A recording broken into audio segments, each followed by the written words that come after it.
পরিবার পরিকল্পনা অধিদপ্তরের কর্মচারী আক্তারুজ্জামান রাস্তায় ঘুরে প্রজেক্টর দিয়ে তথ্যচিত্র দেখানো তার কাজ।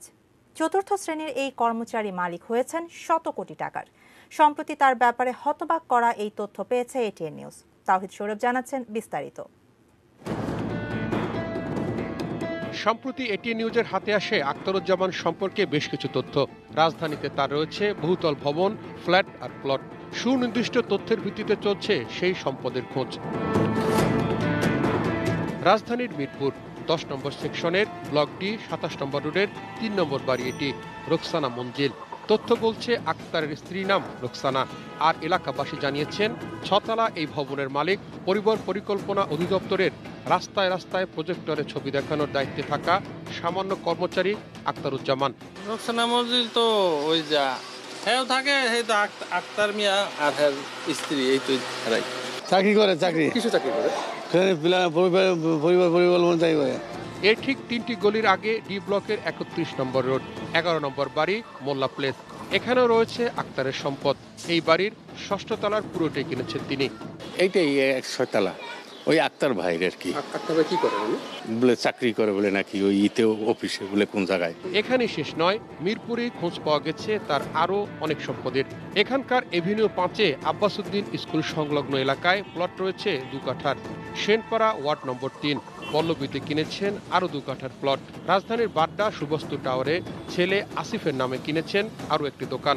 শালিকার নামে করেছেন গাড়ি। তবে সবকিছুই বৈধ পথে উপার্জন বলছেন আক্তারুজ্জামান।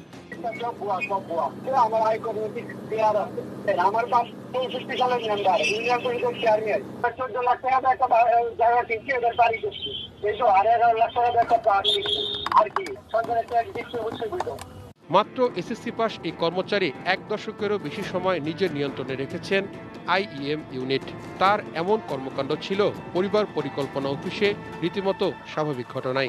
সবাই আক্তারি কথাই চলতো। এইখানে হলো সমস্ত ইউনিটের চাইতে এই ইউনিটটা হলো বরাদ্দ বেশি।